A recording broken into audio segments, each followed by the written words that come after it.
Tsaka tawag ko sa inyo, friends, kasi bilang dito sa Pamilya Mapagmahal ay magkakaibigan tayo.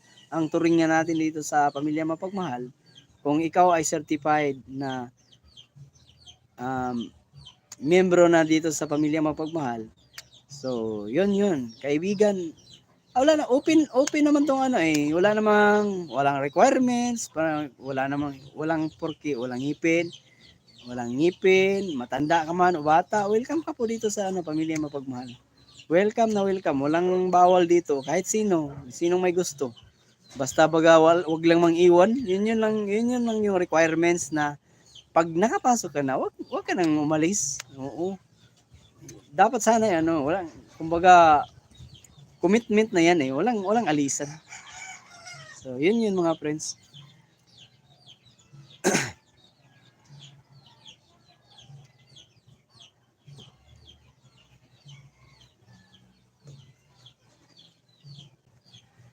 Daming langaw dito sa amin. Itong buhok ko mga friends, ayun, na yan paubos na rin. Dati kasi nung ako'y 13 years old, 12 years, dito, grabe, sobrang kapal yung buhok ko mga friends dito pero ngayon ngayon, 44 na ako. Dati, yung buhok ko, dito sa bandang noo, dito, abot pa yan hanggang dito, tapos sobrang kapal pa. Sa natatandaan ko, pag nagpapagupit ako, nagrereklamo yung barbero. Kasi, wala pa namang razor dati. Walang razor dati.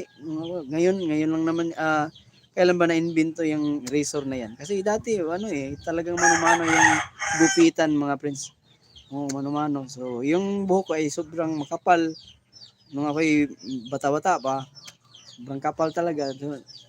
Napupurol yung niya, yung gunting. Sa barbero, napupurol niya. Napupurol tapos minsan nga nasabihan ako. Parang nayayamot siya sa yung paggupit sa akin. Ano ba tong buhok na to? Sobrang kapal naman, sabi niya ganun. Pero ngayon, ayan. Para makikita na yung makikita na yung ulo ko dito. Tapos ang dami ko pang puting buhok. Marami akong puting buhok na mga friends. Sinyalis. Naniniwala ba kayo na ang pagkakaroon ng puting buhok ay dulot ng stress? O kaya naman, yung gawa ng katandaan? Sige nga, kung nag-agree kayo, comment down below sa live na ito para mapag-usapan natin sa susunod.